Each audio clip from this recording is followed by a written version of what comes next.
Hello students, let's get into the continuation part of second chapter of strategic management and organizational behavior subject. And in this video we are going to discuss about the concept strategic decision making. So let's see what is a decision making. So strategic decision making. Decision making is the process of choosing a solution from available alternatives to achieve a specific objective or to solve a specific problem. So decision making is the process of selecting the best solution out of many to provide a solution to the problem. So rational decision making is a systematic process which makes managers to define a problem, define alternatives and choose optimal solutions that provide maximum benefits to their firms. So decision making is a process where managers are going to define a problem, means they are going to study the problem and later they are going to find alternatives for that. So alternatives, there will be different solution they are finding. Out of the different solution they are going to select the best solution to provide or to solve the problem. Organizational decisions can be broadly classified into three categories, that is strategic, tactical and operational decisions. So these are according to the time horizon of the decision. So organizational decisions are classified into three. So strategic decisions that deal with the long run future of the entire organization, and tactical decisions are specific plans which will detail how our strategies to be implemented, and it is by nature shorter or narrower in scope, shorter in time horizon while compared to the strategic decision making. Operational decisions are focused on day-to-day activities, that means it is very short-term in nature. So for every day, for carrying out the activities, operational decisions are taken. Strategic decision making is the important function of top level executives. So strategic decisions are made by the top level executives. Tactical decisions is primarily a middle level managers function. So middle level managers, that is a functional level or managers of a particular unit, they are going to take a tactical decisions. So then frontline managers, they are going to take decisions with regard to the activities, so that it is called operational decision making. So let's see the levels of strategic decision making. So first level is corporate level. So corporate level composed or it consists of board of directors, chief executive and administrative officers. So they will be board of directors, chief executive and administrative officers. They are going to make a strategic decision. So they are responsible for the firm's financial performance and for achievement of non-financial goals such as enhancing firm's image and fulfilling its social responsibility.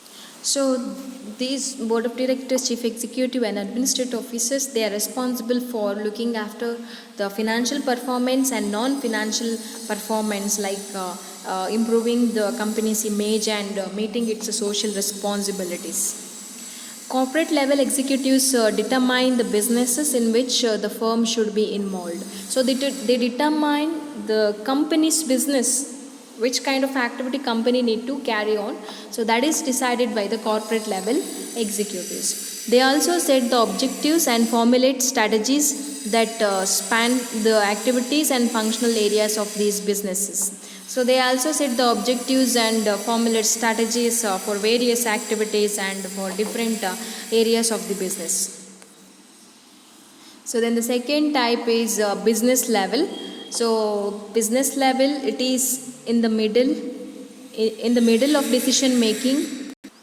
hierarchy, business level, consists of business and corporate managers. So business level decisions, so they are going to take means these are done by the corporate managers. So these managers must translate the statement of direction and intent generated at the corporate level into concrete objectives and strategies for individual business divisions, and intent generate at the corporate level into concrete objectives and strategies for individual business divisions. So, whatever the plans which are set by the corporate level executives that are simplified here by the business level, they are going to make plans according to the plans which are made by the corporate level executives. Then the third level is functional level. It consists of managers of product, geographic and functional areas. So the functional managers are going to take decisions here. They develop annual objectives and short-term strategies in areas such as production, operations, research and development, finance, accounting, marketing and human relations. So these are the different departments of the organizations. So the decisions or setting objectives with regard to these areas are done by the functional level managers. So their principal responsibility is to implement firm's strategic plan. So whatever the plan which is made by the top level executives with regard to their functional area, that is going to be implemented by these functional level managers. So now let's see the role of top management in strategic decision making. So top management consists of board of directors and chief executive officer. However, corporate planning staff, senior managers and consultants provide valuable inputs for strategy formulation. So, strategic decisions are done by the top management or top level executives, but senior managers, corporate planning staff and consultants, they provide some suggestions for the formulation of strategy. In strategy implementation, managers at all levels are involved. So if a strategy if it is relating to the production or if it is relating to the sales department or marketing department or accounts department, so the functional levels or functional managers, they are also involved while implementing a strategy. So let's see the role of board of directors. In any company, the role of board of directors in strategic management should be to evaluate the key performance indicators. So they are going to decide, so what is the factor which will decide the performance of the company. It may be the sales, it may be the profit. So deciding the performance indicators and evaluating it. Evaluate the current strategic choices, that means the strategy which is made. So before implementation, that should be evaluated or that should be analyzed in terms of profitability or in terms of suitability. So that is done by board of directors to evaluate the industry environment as well as general business environment. So whether the industrial environment is favorable for the organization or not, or general business environment. Focusing on those environment, it is very important, and that is done by the board of directors to adjust the strategies to suit the current opportunities and threats. There will be a lot of opportunities and threats that are coming from the external environment. So while making a strategy, the strategy should be flexible to match or to meet those opportunities and threats. To revise the key performance indicators. So whatever the indicators you have said before, so if there is any changes if you want to do, so now we are going to make a changes in that to assess the current resources and needed resources. So in order to maintain profitability or to avoid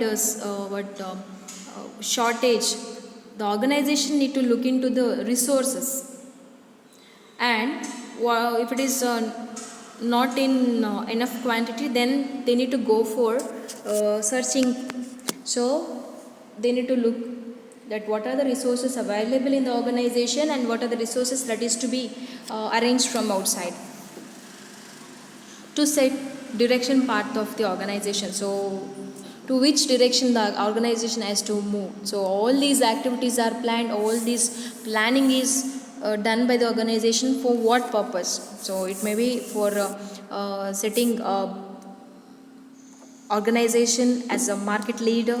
So to achieve that objective, the organization is moving ahead, or to maintain or to achieve a super profit or bumper profit. If that is the aim, then they need to work on that. So they have to set the direction path to which organization need to move. So in a company, responsibility of board of directors are as follows. So board of directors, they plays the role of trustees. So the relationship between the board and the company is a fiduciary one. So it is a relationship of trust and confidence in which shareholders interest the welfare of the company to the board of directors for the long term gain of the company and not for their own benefits. So here board of directors, they are going to represent the shareholders, and they are going to work for the better of the company and not for their benefit. So in performing this function, the directors are exposed to discharge their duties with utmost care and with due honesty. So if they fail to do so as per Companies Act, there are some penalties and fines that are available for the director. Then determination of basic objectives and policies. So this is a basic and important function of effective board of directors. So they need to decide, or they need to determine the objective and various policies. The board must provide a long-term weave, and they need to establish the overall objectives of the company within overall legal framework and company's documents. So they need to set the objectives and various policies by considering the future prospects of the company. Since the board delegates day-to-day problems to the chief executive, it is better in a position to take a long-term view of the organizational functioning. So they need to consider the future position. So and they need to provide a solution for the day-to-day problems also, or they need to report to the chief executive with regard to day-to-day problems. So they need to consider the future position of the company while making the objective, so that it is easily they can solve the day-to-day problems. Because while making a plan, we'll be having a set of other plans to meet the uncertainties. The policy decisions are the continuous function of board through which they can direct the entire functioning of the organization. Yes. Then third, selection of top executives and determination of organization structure. So board of directors are going to select top executives, and they are going to determine the organization structure. It may be the communication structure, that is to whom to communicate and from whom to get the order, and to whom to communicate with their problems. So all these things are decided by the board of directors. So it is the function of board to decide the organization structure of the company and to fill various key positions, particularly at higher level. So they appoint chief executive and other top level managers. In fact, the selection of chief executive, it is itself policy decision, because it is the chief executive who transforms most policies into action. So whatever the policies which are framed by the board of directors that are put into action by the chief executive. That's why the selection of chief executive itself is a policy decision. If the chief executive accepts the position without major policy changes, then it constitutes the confirmation of major policies changes. So, without any making changes, if the chief executive he implements the policies which are framed by the board of directors, so it constitutes in future if there is any changes need to be made, that can be done by the chief executive. If he accepts the appointment only on the condition that major policies will be changed, the board in selecting him is making a long-term decision on the policy matters. Yes.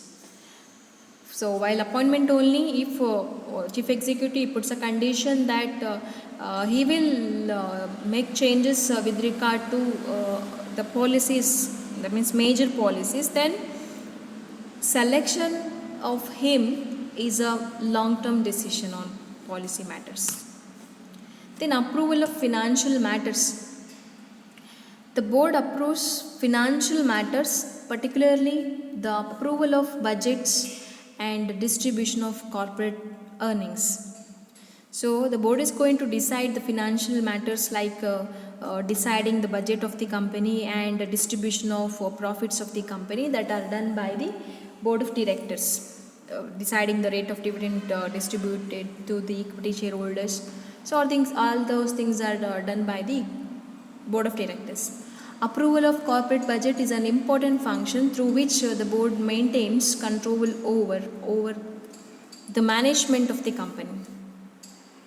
So, corporate budget approval itself is an important function through which this board is going to have a control over the management of the company. In fact, this aspect of board function has been emphasized by various top managers who feel that issues like budgeting, review of performance against plans, buying and selling decisions, and pricing policy should be brought before the board.